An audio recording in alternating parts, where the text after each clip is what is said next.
तो एवरीवन, कैसे हो आप सब लोग। आई होप आप सब लोग अच्छे होंगे। यार थोड़ी सी तबीयत डाउन हो गई थी, हेडेक हो रहा था, तो दवाई ली और सो गया। सुबह जब उठा तो हल्का फुल्का खाना खा लिया, मतलब लेट ही खाया खाना भी मैंने, और खाना खाने के बाद फिर नींद आ गई। अभी भी सुस्ती छाई हुई है पूरी बॉडी के अंदर। अभी ढंग से नींद खुली है तो सोचा जब जागो तभी सवेरा, तो व्लॉग की शुरुआत कर लेते हैं। शाम ही हो गई है खैर। और देखो अब क्या करूँगा। ऋतुराज का कॉल आया था, कह रहा था घर आता हूँ। मैं चलो ठीक है आ जाओ भाई, मोस्ट वेलकम है। मम्मी देखता हूँ मम्मी क्या कर रही है। मैं क्या बना रही हूँ मम्मी? पकोड़े बना रही हूँ, तेरे को खाने थे ना कुछ चटपटा इसलिए। पकौड़े बना रही है पालक या मेथी के। आज मम्मी खाली मास्टर आज शेफ पकोड़े बनी हुई बना है। रही पहले मेरा मन था कि ना चाप खा लूं, मैं बाहर जाने वाला था। मैंने ऋतुराज को कॉल किया कि भाई भूख सी लग रही है, कुछ खा के आ जाते हैं। अभी देखा तो मम्मी ने चाप बनाई हुई है, वो बाहर जाके अगर पकौड़े नहीं खाए और बाहर जाके चाप खा ली तो फिर मम्मी की डांट खानी पड़ेगी। सो इट्स बेटर कि मैं पकौड़े ही खा लूं। और अब मेरे को लग नहीं रहा यार मैं रात में नींद आएगी मेरे को। पूरा दिन मेरा सोते सोते निकला है आज। तो पता नहीं बालों की ये क्या है, छुट्टियां सी निकल गई है यहाँ पे। अच्छा, आप में से किसी को अगर पता हो भाई दिल्ली में बेस्ट मलाई चाप या बेस्ट चाप कहाँ मिलती हो तो कमेंट सेक्शन में ज़रूर बताना। मेरे को ना चाप बहुत पसंद है। मतलब मैं गीता कॉलोनी में वो वीर जी मलाई चाप है उधर बहुत जाता हूँ। मतलब वहाँ की फेमस है। और एक दो जगह और है, फरीदाबाद सेक्टर 5 में एक तंदूरी हट, उसकी भी चाप बहुत फेमस है। मतलब जहाँ जहाँ मुझे पता है ना कि यहाँ चाप बहुत अच्छी मिलती है, मैं एक बार जाके ट्राई ज़रूर करता हूँ। मतलब मैं I am a foodie person, शायद कुछ लोगों को नहीं पता होगा। तो जहाँ अच्छा खाना होता है ना मैं वहाँ पहुँच जाता हूँ। और अगर आपको पता हो ना पूरे दिल्ली एनसीआर के अंदर बेस्ट चाप कहाँ मिलते प्लीज़ कमेंट सेक्शन में ज़रूर बताना। मैं जाके वहाँ एक बार ट्राई ज़रूर करूँगा। सो अभी जब पकौड़े आएंगे फिर आपको दिखाऊंगा। तो दोस्तों आ गए हैं भाई साहब। हाँ भाई। हाँ भाई, क्या हाल है? बढ़िया, तू सुना दे। और कैसा रहा तेरा दिन आज का? भाई दिन तो बढ़िया रहा, लेकिन वही है, बस थोड़ा सा हेक्टिक था भाई। लंच के टाइम पे भी तो आज हमने 1:30 2 बजे करीब तो लंच किया है।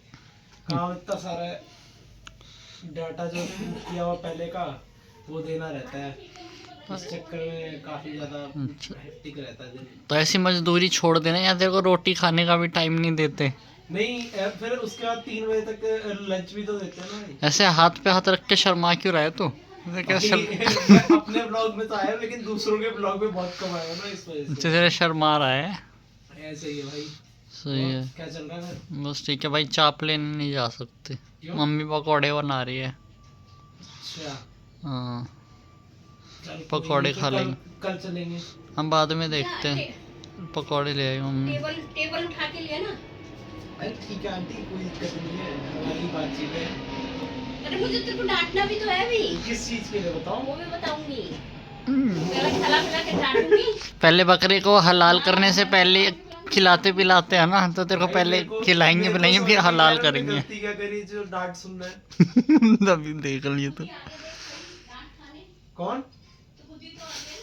नहीं वो तो ठीक है, मैं आ गया, लेकिन अब मेरे को ये समझना है किस वजह की डांट पड़ रही है मेरे को। हाँ चलो जब इसको मम्मी सुनाएगी ना तब दिखाऊंगा आप लोगों को। पकौड़े आ गए हैं,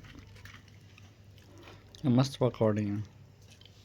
हाँ, क्योंकि पके पकाए मिल रहे हैं। नहीं भाई, स्वाद तो बहुत बढ़िया है आंटी के हाथों का। क्योंकि बनाने नहीं पड़ रहे ना, पके पकाए मिल रहे हैं, इसलिए बहुत स्वाद ये है। भाई साहब मदद ही नहीं कराते आंटी की, भाई मदद भी करा लिया कर थोड़ी खाने बहुत। में कराता हूँ ना भाई।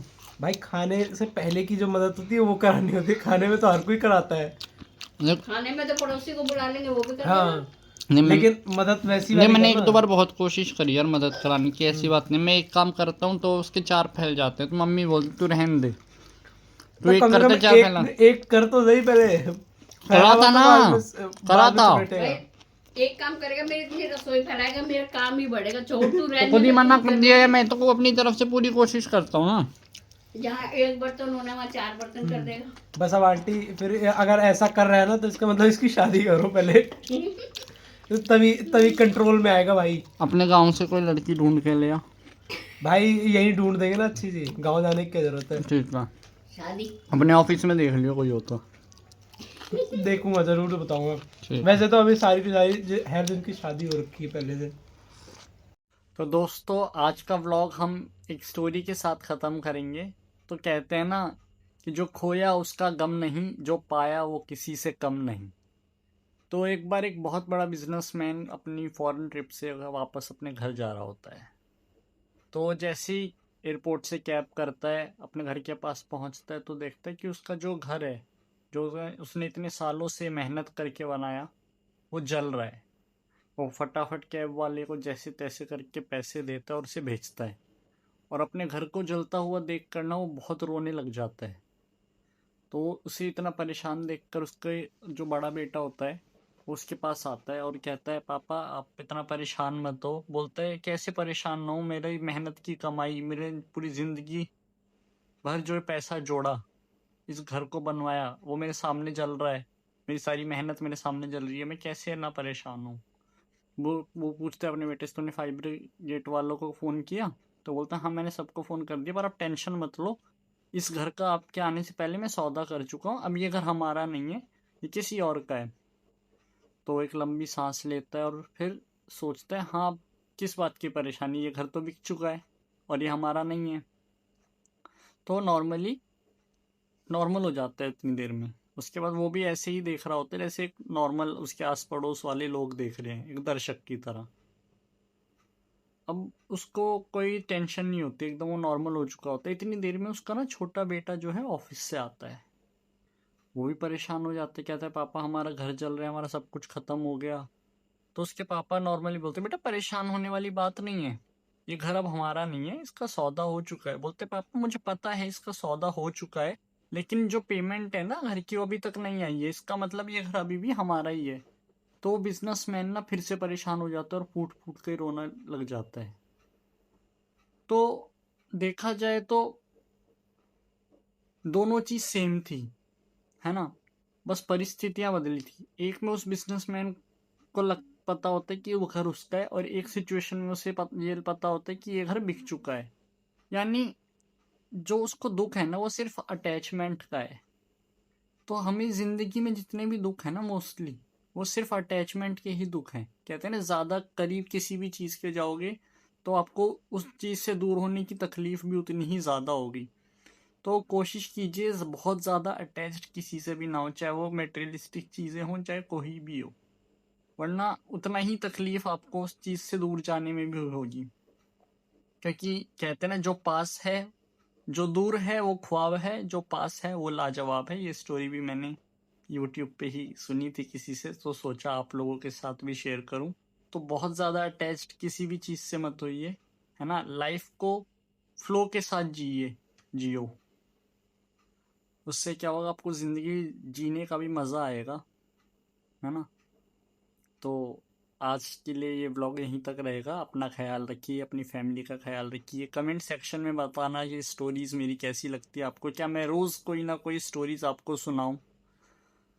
ओके, तो स्टे ट्यून्ड, अपना ख्याल रखिए। Good night.